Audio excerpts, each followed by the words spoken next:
Hello and welcome to Hallelujah Monkeyz for April 10th, 2017. I am Dillon Flynn. I am Trevor Ickrath. Trevor, they ain't ready.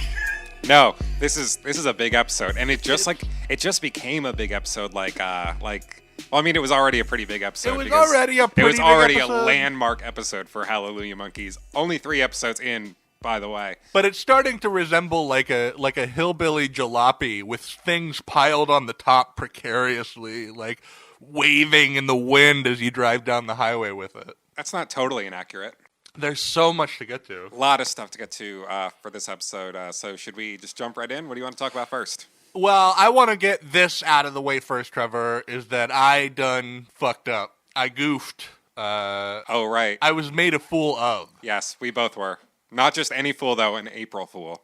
Yeah, I was made an April fool of. And by extension, I feel that I sort of made April fools of our listeners. Yeah, we definitely owe them an apology. Or do we owe Diplo a grudge? Like, is Diplo officially on the Hallelujah Monkeyz shit list? Is that what's happening? First, we should explain. Last week, we said that that Gorillaz were going to be appearing at a new Australian-centric Coachella festival called Gold Rush. Yes, we did say that. They're not going to do that. Not only are they not going to do that, it has since been brought to our attention that Gold Rush is not a thing that actually exists. It was an April Fool's joke that Diplo, I guess, played on his Snapchat. And I would like to say that Diplo is hereafter banned from appearing on Hallelujah Monkeyz. Never. I don't know what context he would have shown up on the show, but it's not going to happen now. Well, maybe here's the only extension I can think of is that at one point wasn't Major Lazer kind of an animated character? I think so. So there's always the possibility that there will be a collaboration down the road, but even then, he would never appear on this show. Also, in retrospect, also because of this, Paper Planes by MIA is bad now. I agree. Yeah. Which is a shame because it was a great song. It's just bad. I know, it really was. It really was. But it is a little weird how she says every lyric twice. A little bit. Okay, let's get into the real news. Yes, let's do it. It's all good news now. On April 20th, there will be an official Gorillaz app that will release onto iPhone and Android. We don't know that much about it. We know that it's going to have a geocache feature on it, and that they said it's like Pokemon Go. Oh boy! I'm not sure if that fills me with confidence. But the other kind of interesting thing is apparently within the app you'll have the opportunity to win tickets to live shows. Nice. I'm really excited about how obviously there are going to be live shows this tour. Not even just festivals, just like it seems like they're going to do a tour, which is cool. Yeah, I agree. I totally agree. And not too much to say about this app announcement yet, but I assume, Trevor, that once it drops, we'll do like a review, you know? Yeah, totally, definitely. Because I think it'll come out on a Friday, so we'll have like a good weekend to mess around with it and it'll be perfect. Tell you guys what we think. But yeah, heads up, April 20th, download it. I think it's free. Gorillaz go. Damon has teased, Trevor, that over 40 unreleased Gorillaz songs have been recorded for the Human sessions. But when hasn't he? Well, that's true. Maybe not every phase, but in Plastic Beach, we were sitting around waiting for a lot of unreleased material. I don't know if you know this, but everybody was expecting there to be kind of like a Plastic Beach 2 with all these songs we never ended up hearing. Like there was Crashing Down, Sloped Tropics, which was supposed to be we had a ton of... Yeah, a song with De La Soul on it. Electric Shock, although that one was kind of cannibalized into Rhinestone Eyes in the end, I think. We'll talk about that, though. I think that whether or not we ever see hide or hair of these songs has everything to do with how successful Humans is. Do you think that it being more successful is likely to have Damon release the songs, or is lack of success going to be the thing that drives him to go, we got to do more? I think lack of success is what makes his attention quickly move on to other things. I would agree. I think that the way that Phase 3 fizzled at the end had everything to do with us not having heard those songs. Mm-hmm. But I've decided, Trevor, that my marching order about Phase 4 is naive, cockeyed optimism. Fingers crossed. I'm saying it's going to happen. And you know what else I'm saying is going to happen? More remixes. Yeah. Yeah, they do seem to keep happening. It's true. We had 2 new official remixes this week. We had a remix of Andromeda by Bonobo, and a remix of We Got the Power by Claptone. What'd you think of these? I didn't like either of them, really. Yeah, not really. Wasn't able to really super get into that. I guess I liked, if I had to pick one or the other, the We Got the Power one was a little bit interesting. I only made it like 2 minutes in. It's like 6 minutes long. Why are remixes so long? I don't know. But it is interesting that they pared the track down to just Damon's vocals. That's one direction you could take it. They're both kind of boring. I don't know. Yeah. Not boring, though, is this news that Gorillaz are teasing a sequel to the Demon Days Festival in Chicago, Demon Days Chicago. Oh, my God! Wait, first we should talk about the Q Magazine, right? Because this is this was a big leak. This was like the equivalent of some kind of like Russian dossier talking about how the president likes to get peed on or something. It's true. The Q Magazine article, which by the way hit the internet just hours before we started recording today. Yeah, you woke me up with this news, and there's a lot of news from it. There's so much in it, and even the stuff that isn't easily pared down to like a news story or a soundbite is fascinating. So I really do recommend that you check our Twitter when this episode goes live, because I'm gonna link you to some scans of that article. Yeah, read this article. In fact, I think it really gives us what I believe is the most definitive answer to what went down between Damon and Jamie after Phase 3 that we've gotten so far. I don't know. It almost seems like at the end of every phase, the assumption is that Damon and Jamie kind of hate each other now. Right. But apparently it really was true at the end of Plastic Beach. Yeah, they didn't speak for 3 years, and they get into it. It sounds like normal friendship shit to me. Yeah. But let's talk about the big news stories from that article. Let's do it, yeah. Demon Days Chicago. I'm so excited about that, man. I hope and pray that I'm going to be able to get it out to that. That's just so exciting that we're getting a stateside version of that festival. Well, like I've told you, we need to keep growing the podcast, get that Squarespace and Casper Mattress cash, so we can use that to fund stuff like going to Demon Days Chicago. Yeah, for sure. Let's make our listeners pay for our Gorillaz Dream experiences. I mean, that's why I got into podcasting, honestly. Yeah, all in the name of, no, we're bringing the experience to you. Nah, I'm all about that Audible money. Perhaps bigger, however, Trevor, is the intimation that Jamie Hewlett is, as we speak, as these microphones are recording our voices, hard at work on a 10-episode Gorillaz TV show. That's really exciting. It kind of recasts the whole Spirit House music video as almost like a pilot. Yeah, for sure. That Spirit House makes sense to me as a setting for a TV show, actually. And like we think about a band doing a 10-episode TV show kind of as a like different concept, I think. But how different really is that from an artist like Beyonce releasing like a visual album where every track has like a music video? I'm really surprised that we've never kind of gotten anything like that from the Gorillaz project before. What do you think? Like Netflix? Netflix for sure, right? Yeah, that'd be pretty cool.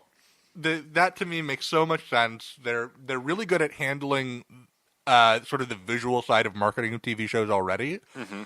And I could totally see them doing up the Netflix front end page for a day or half a week or whatever to be all Gorillaz-y. It would be cool. Just like those 40 unreleased songs, though. Jamie has always, quote marks, been at work on some kind of Gorillaz movie or TV show. But, fingers crossed this time that it actually happens. You go ahead and be that voice of reason. I'm going to be the voice of reason. I think that's the dynamic that we're going to have to start developing here. I'm saying it's all going to happen. We're going to hear 45 songs after Humans is released. We're going to get that Gorillaz TV show. Hopefully in half a year, we're doing a special 3-hour-long episode where we go through all those 40 songs in detail and review the TV show.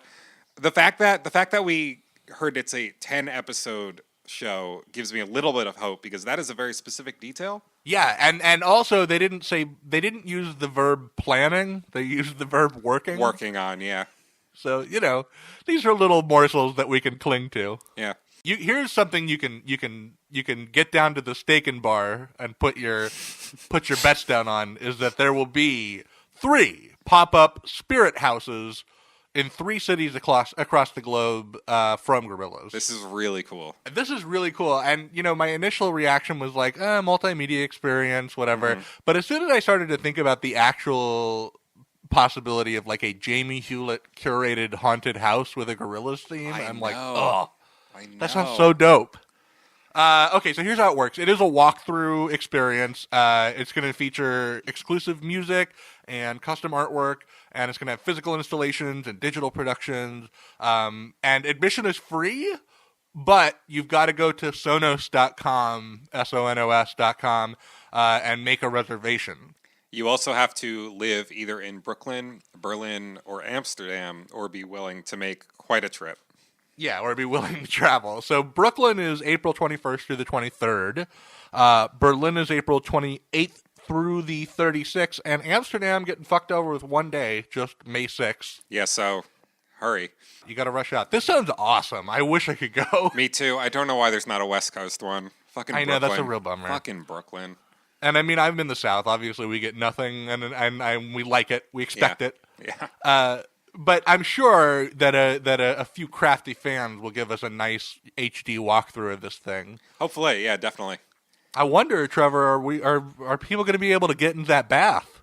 Are they going to be able to drop trow and get a little scrub-a-dub going? I don't know. I know the bath has become a thing with the Gorillaz fandom. I missed its inception, I think, so I'm not really sure what everybody on the Reddit is just screaming about at all times. Yeah, it's a meme that defies me slightly as a nearly 30-year-old man, but I will say that I think that the band has officially co-opted it. I think I think the they've Gorillaz endorsed Instagram has been posting bath memes or something. Mm-hmm. Yeah. It is very funny how, in that video, how Murdoch's tongue comes out all far when he sees the bath. I agree. It's a good moment. Let's get into it, dude. This is the real story of the week, right? Yes. Let me out. The new track featuring Mavis Staples and Pusha T. Let's play a clip of that. Yes, let's hear it. You got to die a little if you want to live. Change come to pass. You best be ready for it. Trevor, I'd like to hear your thoughts. Okay, so I think this one's pretty cool. I don't know if I like it as much as I definitely don't like it as much as Saturn's Bars or Andromeda, but I think it fits in pretty well in that kind of Ascension level. I do like it better than We Got the Power. I'll just say right off the top, I think that this is Mavis Staples' song. I think that she runs away with it and absolutely outshines both of the other people on this track pretty. Yeah, she really casts a towering shadow over this song. Yeah, I mean it's a huge moment. So what's your relationship with Pusha? What do you think about Pusha T? I'm not super familiar with Clips. I've heard I think 2 of their albums once or twice, and you know I'm also familiar with all the work he's done with Kanye in the past 7 years or so. Right. I don't love him. Me either. And I think he's a good fit for the whole Good Music roster. I always like his verses on the Kanye songs that he's on, but just never really super stands out to me. I was definitely... So he put out... if you're not super familiar with Pusha, I guess it's been 2 years ago since he put out that record, Darkest Before the Dawn, or was it 1 year ago? Anyway... I haven't heard that one. The last Pusha T solo record I listened to was My Name Is My Name. Yeah, My Name Is My Name, which that one was cool. It's got some good songs on it. Darkest Before the Dawn was a very deliberate gear shift into Pusha T artist, you know? Right. And for the most part, I think the music world was very willing to go with him on that. He's got this big album that he keeps teasing at called King Push, which is one of those big rap albums that just keeps getting pushed back, and we have no idea when we're going to hear it. But apparently that sounds like it's going to be his big defining artistic statement. It's kind of a bad idea to name your album King Push and then keep pushing the release date back. The problems that I have with Pusha T as a musician are actually there on this song also. Interesting. But I do think, because I've listened to the song a lot in the last week, and I actually think it works pretty well for what the song is. I guess my main problem with Pusha T is that when he becomes socially conscious, when he goes into political Pusha mode, it's very bludgeon you over the head direct. Well, I feel like he doesn't usually rap about this kind of stuff too often. Well, he did quite a bit on that last record that everybody decided was brilliant. Okay, because most of his career is him exclusively rapping about selling coke. Yes. And I gotta say, I'm a little disappointed that we don't now have a Gorillaz song about selling coke. A little bit. I'm also disappointed he didn't go, yuck, as he's it is so a often more wont reserved, buttoned-down Pusha. Yes. But I think it makes sense based on what Damon was asking for from him. Totally. Falls pretty in line with that Vince Staples verse, too. And one thing that really came into sort of clearer focus for me listening to the song is, and also listening to more of Damon's interviews about this record, is kind of the concept of this record. And I guess we don't know yet, Trevor, how much Damon's concept that he pitched to the artists will directly reflect the canonical story experience that we're going to get from this album. Yeah, I know what you mean. On the art side of things, we don't know that for sure yet. But what we do know is that Damon basically said to everybody who worked on this, imagine that the world has just gone through a catastrophic event. And somewhat ironically, the pitch that he kept using for all the people who worked on it, like, imagine it's election night and Donald Trump just won. This album was all recorded during that election year as sort of the Trump phenomenon was picking up speed and building steam. Did I do that backward? Is it building speed and picking up steam? I don't remember. This song, like, I kind of wrapped my head around that concept on this song. Because I saw it as kind of like, you're at this end of the world party, right? And there's a weird atmosphere in the air. Like, Vince Staples obviously was like, all right, well, I'm going to get laid. I mean, if the world's about to end, I better have some fun, right? But I like this idea of this song about kind of like a young black man and sort of an elder stateswoman of the civil rights movement kind of quietly walk off to a corner to sort of try to make sense of this on their terms. Yeah, it's an interesting dialogue between them. It really is. Because, like, Pusha is like, am I going to die? Am I going to outlive my nieces and my nephews? And then Mavis's answer is, like, this really horrifying wisdom, which is like, maybe, yeah, sometimes you do die. Yeah. What took me a few listens to decide whether or not I loved was whether or not Damon Albarn belongs on this song. Yeah, I don't really like his part. I like it now. I think I like it because it's cinematic. I like that it pulls the scope of the song out to this much like wider view. Okay, I can appreciate that. Yeah, so it's like this very intimate moment between these two people, and then at first Damon's verse kind of sounded like and I'm here too, like it was sort of this weird moment of like, what are you doing in this song, buddy? It felt a little like undercooked or something, like the fact that like so much of it is just him going like, yeah, like you couldn't, there's no lyric for that. And the melody and the way that the vocals are produced remind me more than just a little bit of Hong Kongaton. It's interesting that you bring Hong Kongaton up because I've been listening to that song like quite a bit recently. That's like a fucking jam. It is really good. I don't think I liked it when it first came out. I definitely didn't, but it was like a little too creepy for me, I think, back then. But now I think for me, I thought it was too repetitive, but now I kind of drone on it. It's really cool, but we'll talk about that when we talk about the Phase 2 B-sides, whenever that is. What do you think about the band censoring the words Obama and Trump? Oh, yeah, this is interesting. We should talk about this, because they do it also on Vince Staples' song. They on do. Ascension. Here it's a little more noticeable, though, because Pusha actually says Obama a couple times, then he says Trump. And yeah, like in the space of half of a verse.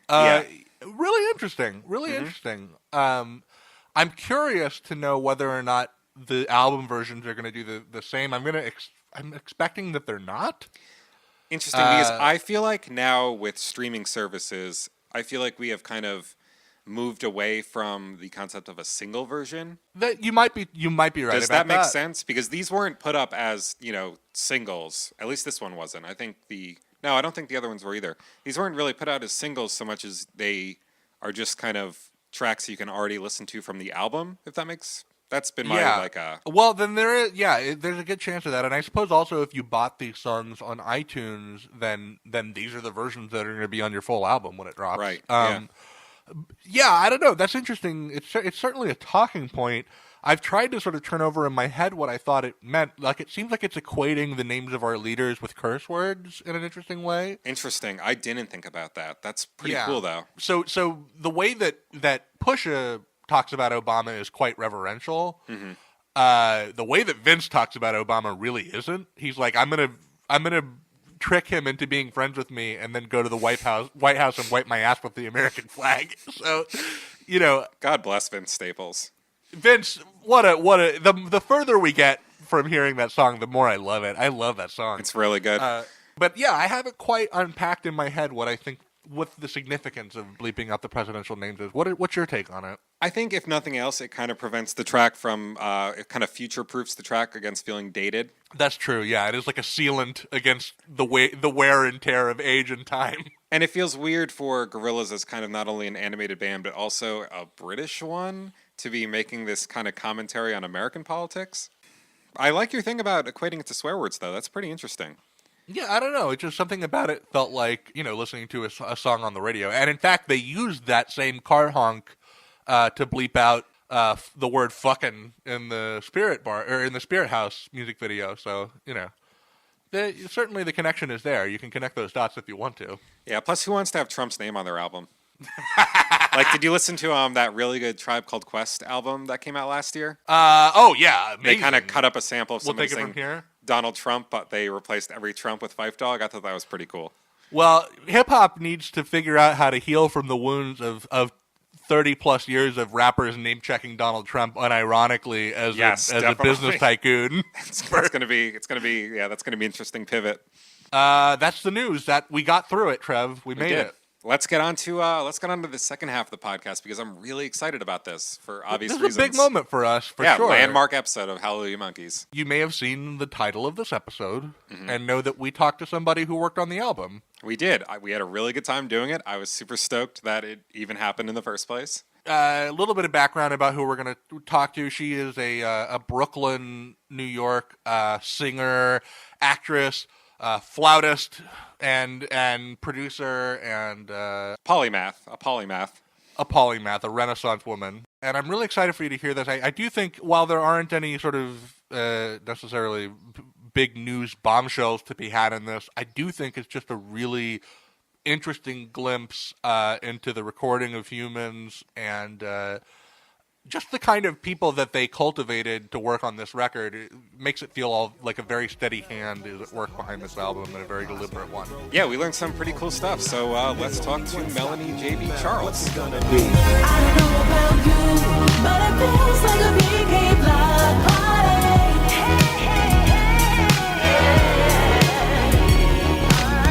I don't know about you, but it feels like a big block party.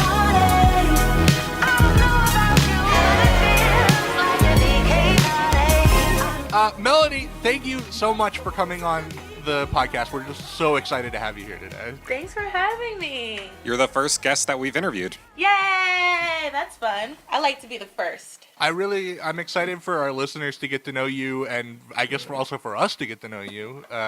You've had like a really crazy journey, a really crazy story, full of lots of familiar names for people who are kind of into the world of art and music and the performing arts. In fact, you actually went to LaGuardia High School for the performing arts, which is awesome. Yeah, I did. I have to ask, like, on behalf of my 12-year-old self, is the movie Fame accurate? Is that how it really was? Every day was like Fame. Ugh. That's so crazy. Every single day. No, seriously. High school was incredible. Like, I learned the most in high school. I had the most fun in high school. I was the most happy. Like, the LaGuardia experience is golden. How does it even... Do you, like, declare a path of study there, or do you just get a full-rounded, like, you're going to learn dance, you're going to learn acting, you're going to learn singing, no matter what? Well, you have to already basically know what you're focusing, because you have to audition on whatever your skill is. So for me, I was actually a flute major, so I had to like prepare, certain material and like play at a high level, and I had to have like good grades. You know what I mean? So I think it's really badass that you learn the flute young and then continue to use that skill. Like, the flute comes with you through your music. It's a big part of your whole brand, It's interesting because it's kind of been a newish addition, because like when I was in school, at the new school in college, like I really didn't play flute at all. I kind of just did it for myself, like at home, and then I was like, you know what, why don't I like bring that back into like what I'm doing? Like, why not? And it's so interesting, like people love it. Like, that's people like gravitate to the flute almost first now, and then they're like, oh, okay, she can sing. It's funny. It's great when you can incorporate that kind of stuff into your art and make it such an integral part. Yeah, especially because I guess the more traditional, like the story you always hear is like, yeah, I spent 12 years learning the trumpet, and now I have a trumpet and it collects dust in my house or whatever. Yeah. And like I was annoyed when I got flute. Like I wanted saxophone. Like I was doing this competition, the singing competition, and I missed the first day when you get to choose your instrument, and then I was stuck with the flute, and I was like, damn, like I want a loud instrument, you know?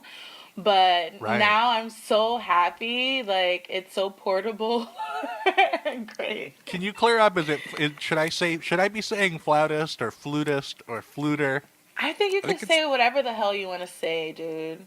I think it's flautist. Flautist, sure. I say flautist. How different do you think your life would be right now if you'd gotten that saxophone? Well, I mean, it would be interesting. That would be an interesting path too. Like that would be even more badass, I think. But I don't know. The flute is underrated. Definitely. You don't see it a lot. you don't see it a It's true. lot. But it is like starting to like come back in. Like people are starting to like be like, "Oh, the flute." Like the Fader did like this post the other day about this girl. She was playing flute in her bathroom, and they were like, "This girl should be playing with Future." And I was like, "Okay." You should be playing with Future.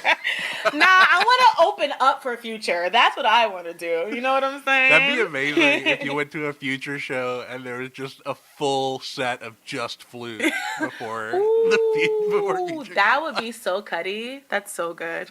He does have a really flute-driven song on his new album. Oh yeah, Yeah, Mask Off. There's flute on there? that's true. It's like it sounds like a little flute kind of recorder-ish thing. Oh, shit. Yeah, check that one out. I'm going to check it out. I'm going to learn it and send it to Future and tag him. Oh, for sure. I'm sure he'd appreciate that. We'll tweet it at him. We'll tweet it at him too. We'll retweet you. So, once you're in that high school, though, do you also learn voice or dance, or do you just study your instrument? well, so for me, I was lucky. I was a flute major, but I auditioned for all the musicals as a singer, and I was cast in about, two musicals. I did Rent and I did Hair, and like our musicals are like Broadway status. Like, yeah, it's like crazy. Huge production. Were you company, or what did you play? I want to know what you played. I'm kind of a theater geek myself. Oh, really? Okay, well, in Rent, I was the middle chick, and I did White Boys. I mean, in Hair, I did White Boys. You know White Boys? Oh, White Boys is an amazing song. White boys are so pretty. I love that song. And I also, like, played flute on stage and, like, sang on, like, Hare Krishna. Like, I had, like, a little solo part in that. Nice. So cool. And then in Rent, I was no, not Rent, Les Mis. I was a prostitute. Sure. Fun. Right? Did they have to rub fake dirt all over your face so that you look real grimy? Yes, they rubbed the fake dirt all over my face, and it looked pretty legit. It looked pretty legit. Yeah, so like if you were, because a lot of kids at that, who are talented have different ways of expressing themselves. So LaGuardia, at the time that I was there at least, allowed you to sort of cross departments and do different things. So Is that when you were introduced to jazz music? yeah, I was introduced to jazz music late. I was introduced to it like my senior year of high school, when I was like trying to decide where I wanted to go to college. And I thought I was gonna be an opera singer because while I was in LaGuardia, I was also like studying privately opera and stuff, and like I won like a lot of competitions singing Mozart, the Queen of the Night aria. You know that one? Mm-hmm. I don't actually know that one. God, Dylan, come on. Oh yeah, of course. Yes, absolutely. That one. So like I sang that, and like people threw money at me, and like that's how I like paid for college. But I was like auditioning for Juilliard and Manhattan School of Music, and the way it was at Juilliard, like you can have like a consultation with one of the teachers before you do your official audition. And I sang for her, and she was like, yeah, that was good, but like as a black girl, you really should do something like jazz. Like you should just do jazz. What? And I guess Come on. because I told her, I guess I wrote down in my application that I also did other forms of music. And the truth of the matter is, the opera world, you have to be like totally like 100% about that. You can't be doing other shit too. You know what I mean? I hear And you. like she kind of like discouraged me, but I'm so glad that happened because I fell in love with jazz so much. And like I would not like be doing what I'm doing right now if I went to Juilliard for opera. So like she was like kind of mean, but like somehow like she played a role like that was necessary. You know what I mean? Yeah, thanks, weird racist opera lady.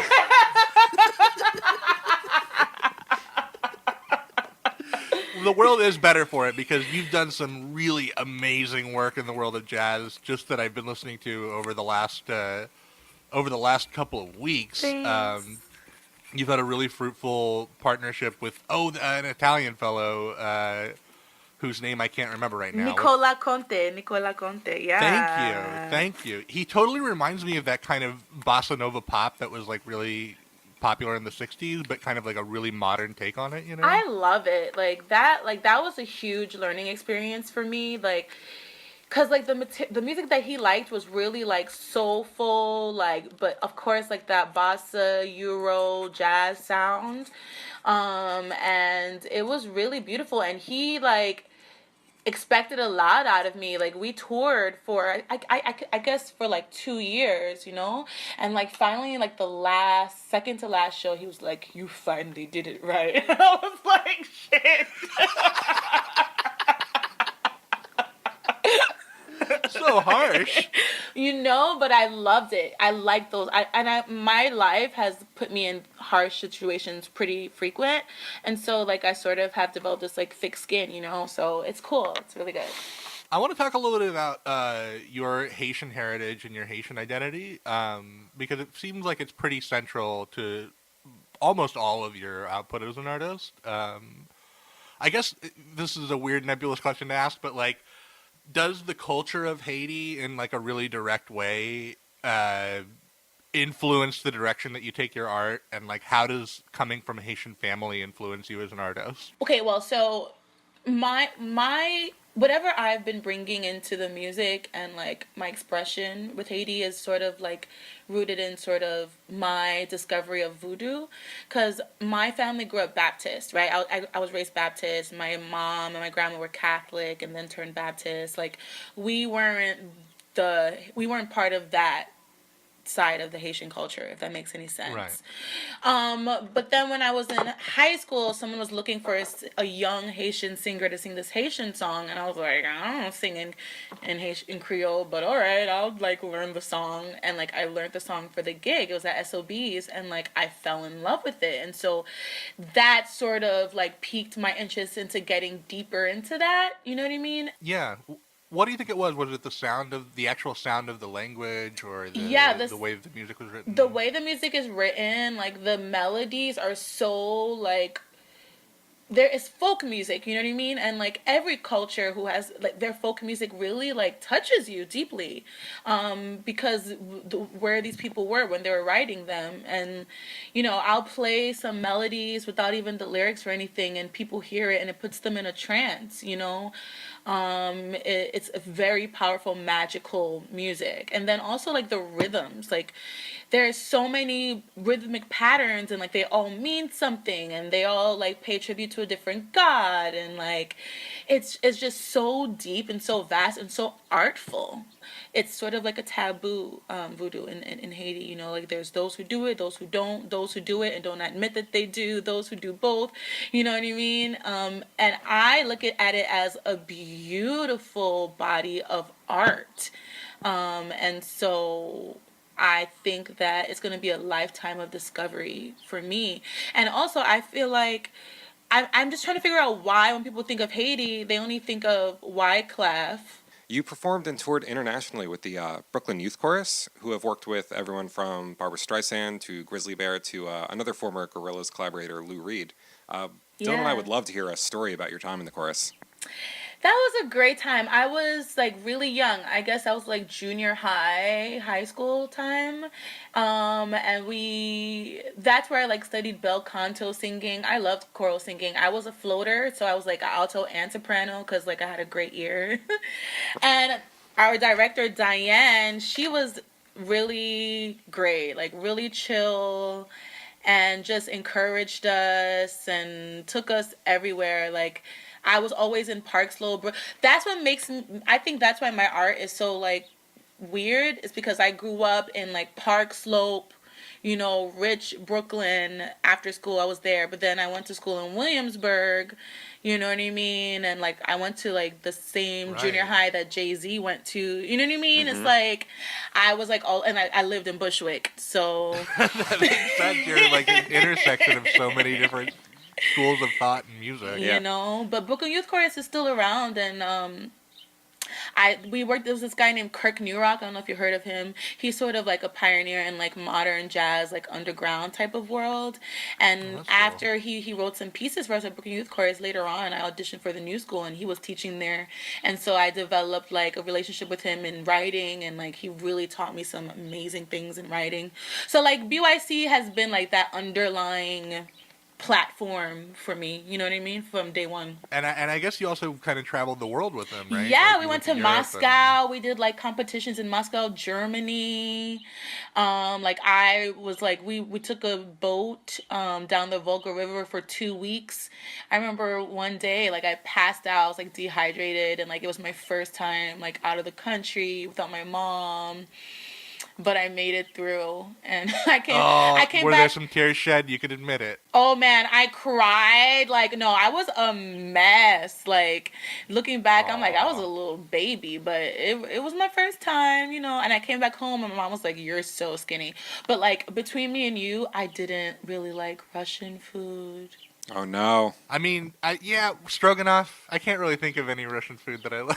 You know? I've never had too much Russian food. Guys, can we all just agree right now that we all love our moms? Yo, our moms are the best, man. Wouldn't be here without her. How lucky are we? I love my mom. All right, so now that we've talked about some of your musical history, do you want to talk about maybe some of your more recent work? Because Dylan and I have both been checking it out, and we're big fans. Minutes before we got on to the Skype call, I was listening to your EP with Rat Habitat, which I probably listened to like 6 or 7 times now. Yeah, that is a really it. cool release. Thank you. I actually specifically, to our listeners who are like kind of wanting to get into Melanie Charles, I think that Rat Habitat's a great place to start if you're a Gorillaz fan, because it's just juggling so many different kinds of influences of like hip hop and electronic music and pop music, you know. Listening to your stuff, it's really easy to see why like a project like Gorillaz would be attracted to your sound, considering how many different influences you take and blend them together. Thank you. And especially I want to talk about, so one of the I guess the lead single off that EP is this song called Gemini.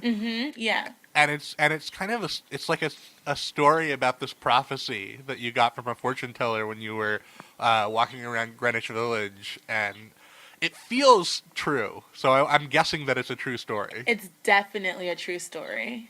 How long ago was that, do you think? Because it's been like 2 years since the record came out. Yeah, so it was like, I would say 2 years ago, 2.5 years ago. So I have to ask if you've actually met your Gemini soulmate yet? I haven't met my Gemini soulmate, and it's so funny because so I say, too bad he's a Leo, because what I need is a Gemini. And like when I wrote that song, I was dating a Leo, and then when he heard the song, he was like, really? And I was like, no, it rhymed. It rhymed. As a Leo, I can confirm that we're like the worst, though. I'm a Pisces, so everything about that song makes a lot of sense to me. Yeah. Well, you're Pisces? Hey. Yeah. Well, okay, so I'm a Leo rising, so like I love Leos, so but Leos are tough, but like I haven't connected with a Gemini. I have a lot of Gemini friends. Like now that time has passed since the prophecy, I think that the psychic didn't. I don't think she meant it romantically. I think she just meant like building. Like Geminis are really good people to like build things with projects wise.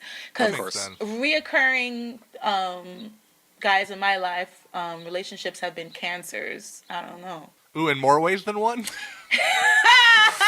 You got it. Yeah, all the Geminis I've ever met, though, have been really, like, creative, industrious people. Yeah, exactly. So, yeah, I love Geminis. I also want to talk about Nancy Wilson, because I think Nancy Wilson is such a badass. And you recently did a cover of How Glad I Am. Yeah. And it's like a jam.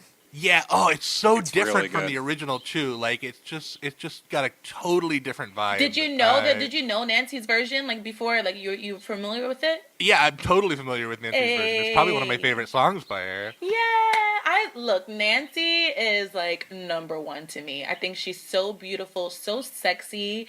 She knows how to tell a story impeccably. Like, she's just the best. And a Cancer friend of mine Right. introduced me to that song, and I was like, how have I not heard this song as a jazz head? But it's so weird. Like, that's the thing about genre. Sometimes you're like, oh yeah, this, I love this, and then you miss some things, you know. So anyway, I found out about that song pretty late, and so I was like, yo, I want to do a jazz trap version. Hey, I want to do a jazz trap version. And I like went to like a couple producer buddies to like help me produce it, and like nothing quite like hit it. And I'm talking, I hit up some cats, you know what I mean? Heavyweights. Right. And then like I started working on the SP, the sampler, and like I ended up producing it myself, and it was like a huge lesson of like when something you connect to music, sometimes you have to like trust yourself and like trust that you can do it. You know what I mean? On your own.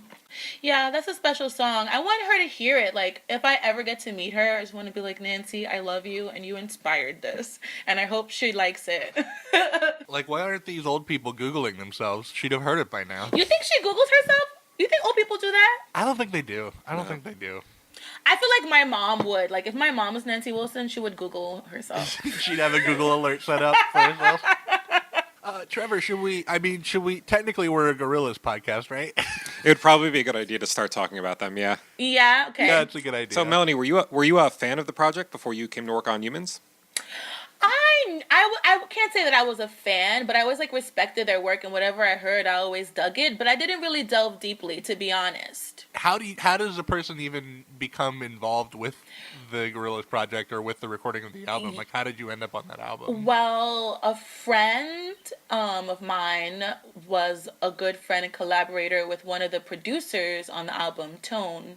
Okay, yeah. And they wanted an ensemble, and like she was like, girl, you want to do it? And I was like, sure. And we did it, and it was a totally the most like spiritual musical experience I've had. Like, oh boy, I didn't expect that. Nice. I'd love to hear you talk about that. Like, what made it so spiritual? Yeah, if you could talk about the process at all, that'd be great. The process was, we had to like sign like the contract saying, so that we can't talk about it like before the music came out and everything. And that was the first time I had to do something like that. So I was like, okay, that's interesting. And then like musically, it wasn't like, here, learn these songs and come sing it. It was like, like each and every one of you are here because there's something special that you have, and like how can we combine like the colors of your sounds with this message? Like, Trump was starting to happen, and like we were all like feeling that, you know what I mean? And it was very clear that like this record was like a cry, like they were coming from like church with it, you know what I mean? And I was like, wow, this is wild. And we did like days. It was like all day for like, I think it was 3 days, I would say. The Gorillaz are so like mysterious, Totally. They literally have sort of a shield up. But it's because they're so honest, and they're not about the bullshit. Like, they're really about this music, and they understand that this is what saves us. Like, this is the medicine for the world. You know what I mean? And so they don't want to get distracted with the bullshit. Like, that's why they're so like that. And I understand that now after that experience. You know what I mean? That's so cool. How is that concept of the social aspects of the record, how is that sort of described or pitched to you as an artist? It wasn't clear. Like, they were so like, just like, come with us, like, let's have this adventure. We didn't hear anything before. We didn't know anything about what the music, we didn't know what the sound was. We just all came into the studio. It was like, how many of us? Like 6 singers. We came in, they played the beats, and some of them already had some lead vocals on them. Some of them didn't. And they were like, I remember when we did Hallelujah Money, they were like, all right, this is the melody. what harmony you guys have. Like, what, okay, let me hear that. All right. Like, I need somebody wailing up top. Like, you know, like this right now, what's going on is some bullshit. This is crazy. Like, we have to be honest right now. Like, I need to hear, it was like that. You know what I mean? It wasn't technical, scientific. It was really, it flowed, but it was a surprise. We didn't know what to expect. They just kind of gave you a little bit of direction and let you take it from there? Yeah, you know? And let you guys collaborate. It sounds like you guys really shaped the choral sound of this record. It was beautiful. It was really beautiful. And it was great that they trusted us in that way. And like, even amongst the singers, like, depending on the song, different one would like sort of take the lead in terms of like phrasing and tone, and you know what I mean. We were so like sensitive and connected because it was such an organic, honest experience musically. It was nothing. Whereas like when you go into projects, sometimes it can be really like, okay, here's the parts, and this is the soprano, this is alto, and then you don't have that like chemistry. How exciting, because you think about people coming in the track, you know, choral type vocals, just showing up to the studio and there being sheet music in front of them, and they have to, you know, okay, you're going to sing this part, you're going to sing this part. No. This sounds so much more organic than that. It really was. And I'm just so honored that I was able to, you know, have been a part of that. And like a lot of us have stayed friends, you know, a lot of the singers that we met during that time, and we all still stay in touch. They're guys from DC, Texas, you know, all over. So I know that your vocals are definitely on Hallelujah Money, and they're on Saturn's Bars and Ascension, because we've gotten the full credits on those tracks. So right? Is that how you did? So you guys saw that? I was like, how did they find me? Like, I haven't seen anything. By being super nerd. Yeah, we do our research here at Hallelujah Monkeyz. So we know you're on Saturn's Bars, we know you're on Ascension, Hallelujah Money. Any other songs that you recorded vocals for? I'm not really sure. Sure. Have you heard the record? I haven't heard the record. Isn't that crazy? That is crazy. Yeah. Ooh, that's exciting. You get to hear it with us. I forgot all about it until you guys like tweeted me. That's so crazy. Oh yeah, I was on a Gorillaz album. That's right. Because they just dropped that amazing track with Mavis Staples on it. Yeah. And I think there's some choral vocals. I remember. Yeah, I'm on too. that one. I remember when they told us about that plan. We were like, yes. Oh, she rips that song. Yeah, she kills it. Man. She kills it. Oh my god. You guys think it's Grammy worthy? I think it's Grammy worthy. Oh, for sure. Like I think that this is going to be such a huge moment for a whole generation of people to get into Mavis Staples. This is great. I'd love to know, did you, because there's 3 credited producers on this record. There's Remy Kabaka, who's worked with the band for like a really long time. Mm-hmm. There's Damon, of course. And then there's the Twilight Tone, who you said you kind of made your way into the project through, right? Yes. Yeah, I'm curious to know, like, if you got a sense of how their dynamic worked together as far as how the power was divided between those 3 guys and sort of who was doing what.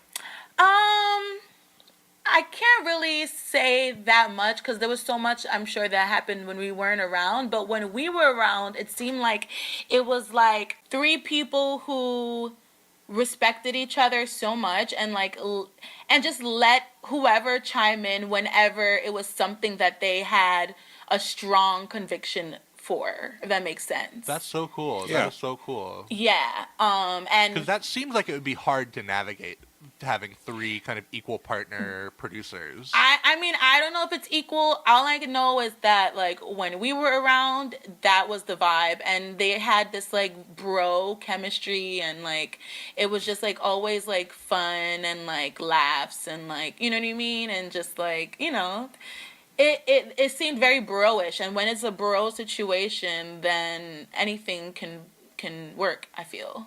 Did you have a track that you recorded on that, like, immediately jumped out to you as, like, oh, this is the one? Hallelujah Money. Awesome. Yeah, and it sounds a lot different now than what it sounded like when we were recording, because it was a lot more bare. You know what I mean? There wasn't much on it yet, and even just that. Actually, the stripped down version to me, like when we were recording, just like that 3, like the way the beat is, and like the melody. Yeah. Dun, dun. You know what I mean? Right. And then like the melody is the hook is very, to me, folky Haitianish. Like it's very like a old lamenting type of like melody, and I was like, hey, you know what I mean? I really like that one. Had Benjamin Clementine already laid down his vocals by the time you were recording, or? I don't. No. Yeah, there's that moment in that song when Benjamin sings like, "It is love that is the root of all evil," and "Thank you for trusting me," into that first chorus. That like gives me such chills every time, and the way that the chorus vocals swell underneath them. Right? Oh boy, right? So good. I know. Really well done. Yeah, really, really well done. I'm curious if you've heard anything, or because there's going to be a tour. There will be a Gorillaz tour this year. Ooh. If they do North America, do you think you're going to get the call? I don't know. I would love to do it. I hope I will get the call. You never know. You guys, you never know. You know what I'm saying? I would be so geeked. Well, hopefully if we make it to some shows, we'll see you on stage. Yeah, that would be cool. so rad. And when the record comes out, we'd even love if you wanted to give us your thoughts on the completed project. We'd love to have you back on for that. Yes, that's come back, fun. please. That sounds like fun. Let's do it. Always welcome. Melanie, thank you. You've been an absolute joy. Thank you so much for coming on Hallelujah Monkeyz. Can't thank you enough. Thank you, guys. You guys are really awesome. Keep doing what you're doing. All right, thank you. Don't wanna sound conceited, but I just can't believe it. I am just being myself. And Thanks again to Melanie Charles. Wasn't that awesome, Trevor? That was really cool. Like, let's hope that this becomes a new precedent for the podcast. I hope that Melanie isn't the last person that we speak to who has worked with this band, but for the first person who we've spoken to, you could not have asked for just a more lovely, open, warm, and charming person. Went really well. I definitely, if you are listening to this right now and you live anywhere near the New York City area, the day that this drops, Monday, the 10th of April, you can actually go see Melanie Charles tonight. She has a pretty big show, actually, at the world-famous Brooklyn Bowl in New York City. The show starts at midnight. There are still tickets. You can get them at ticketfly.com and also brooklynbowl.com. I also would love to advise you to follow Melanie on Twitter. That is at Melanie Charles. And you can see, she's shot some really cool music videos, and she has a lot of music for you to explore.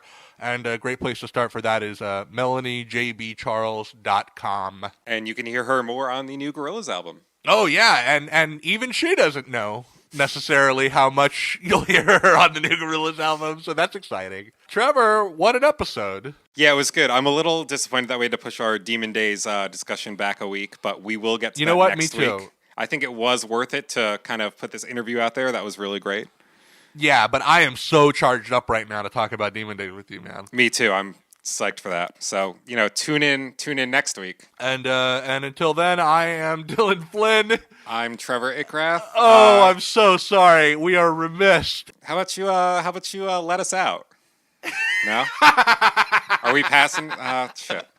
Hey, when we drop another episode, you best be ready for it. Is this what it's come to, Trevor? Are you? Yeah, the last 30 seconds of every episode is just going to be me scrolling through the Genius page of whatever song we ended up talking about the most and trying to find something clever to get signed off on. And you know what? I won't get tired at all. Oh my God, Trevor! No, we're canceled. No Demon Days episode. We'll do a whole long fade out on this whole conversation while something comes in place. Am I passing to the light? All the world is out of your hands. Nothing right. You got to die, if you want to live. Change, change is coming. You best be ready. be ready.